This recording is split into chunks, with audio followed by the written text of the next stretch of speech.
la vice-présidente. Alors, vous nous dites dans le bordereau, le Césaire le souligne dans son avis, et nous le rappelons à notre tour, le tourisme génère à lui seul plus de 10% du PIB mondial et affiche une croissance supérieure à celle de la plupart des autres secteurs économiques. En Bretagne, il représente 8,1% du PIB, soit un pourcentage supérieur à la moyenne nationale qui n'est que de 7,4%. On peut dire plutôt rico. Par nature transversale, le tourisme voit opérer une diversité d'acteurs privés, associatifs et publics, et cette complexité a malheureusement été renforcée par la loi NOTRe qui a laissé la compétence partagée en l'État et n'a pas simplifié la manière d'aborder et de traiter le tourisme.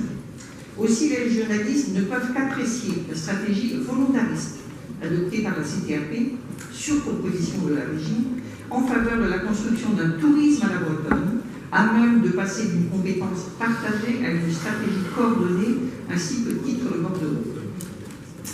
M. Martin Malvy, ancien ministre, dans son rapport rendu en mars 2017, et qui contenait 54 propositions pour relancer le tourisme autour du patrimoine, soulignait ce sur quoi le bordereau insiste de son côté, à savoir, en ce qui nous concerne, le véritable rôle des patrimoines dans l'image de la Bretagne et donc dans la décision des touristes d'ici ou d'ailleurs de s'y rendre ou même de se déplacer à l'intérieur de la Bretagne. Les Bretons seront peut-être étonnés de découvrir que la première motivation des touristes qui viennent en Bretagne est la qualité et la diversité de nos paysages. Et nous parlons là aussi de nos patrimoines naturels littoraux, ruraux ou bocagers. La seconde motivation pour venir en Bretagne est le patrimoine culturel et historique. Et il faut souligner ici le maillage territorial des 85 communes labellisées et structurées en 3 réseaux regroupés dorénavant sous la bannière partagée Patrimoine de Bretagne. 85 communes sur les 5 départements bretons qui représentent 30% des habitants et qui montrent que les patrimoines et les communes labellisées sont aussi des outils d'aménagement du territoire, d'intégration et de cohésion sociale, des terrains de jeu grandeur nature pour l'expérimentation de dispositifs innovants en termes de revitalisation, décentralité, qui permettent de conjuguer cadres de vie historique exceptionnels et habitat du XXIe siècle et bien sûr offres touristiques diversifiées et adaptées aux besoins des nouveaux besoins du tourisme. Le patrimoine culturel que les touristes viennent chercher chez nous, c'est le dépaysement garanti dans une Bretagne à 3h13 de Paris en moyenne. Et lorsque l'on sait que le temps de déplacement quotidien, domicile-travail, aller-retour en région parisienne est en moyenne de 2h30, tout est relatif.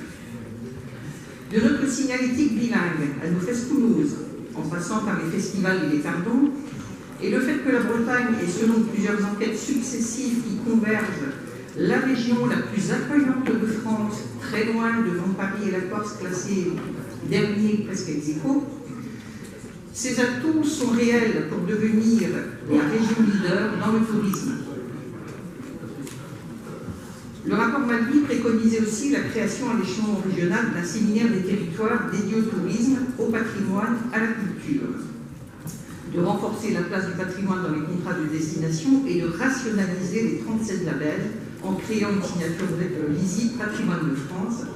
En Bretagne, nous avions anticipé, puisque nous avons lancé l'idée de cette bannière Patrimoine de Bretagne avec un S à patrimoine, sous laquelle communiquer efficacement, tout ça avant d'être auditionné dans le cadre de ce rapport national. Alors un axe essentiel présent dans tous les rapports sur le tourisme, mais sans beaucoup d'effet jusqu'à présent, portait sur les enjeux de gouvernance, avec pour objectif de renforcer les synergies entre les différents acteurs du secteur.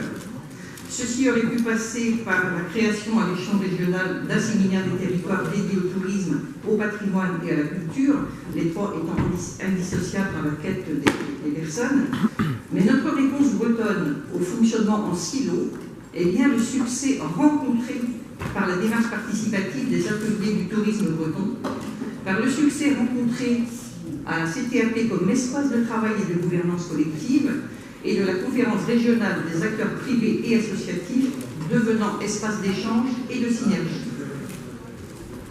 De même, renforcer la place du patrimoine dans les contrats de destination et rationaliser les labels, c'est aussi créer une nouvelle dynamique sur de nouvelles bases et donner avec les moyens qu'on auparavant, une efficacité, une efficience et une lisibilité vraiment plus importantes. La seconde grande orientation du schéma que vous nous proposez, Madame la Vice-Présidente, est de structurer davantage l'offre pour mieux répondre aux exigences des touristes.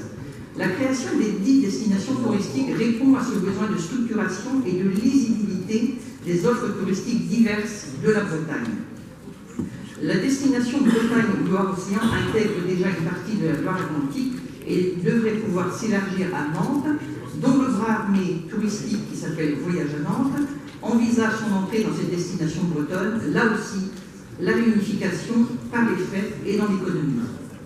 Pour conclure, vous nous proposez une stratégie coordonnée du tourisme pour la Bretagne, afin que nos richesses patrimoniales, historiques, paysagères, culturelles, produisent elles-mêmes de nouvelles richesses grâce à leur mise en tourisme des 4 saisons au bénéfice de tous les territoires, de l'Aubérec à Nantes, de la vallée des Saints à Bréa, en passant par Guingamp et Tréguier, bien sûr, de Fougères à Brest, qui vient d'être labellisée ville d'art et d'histoire par le ministère, 2 seules villes labellisées cette année. Il faut souligner que dans ces 2 villes, Brest sort du lot, c'est aussi à remarquer et apporter au crédit de la Bretagne.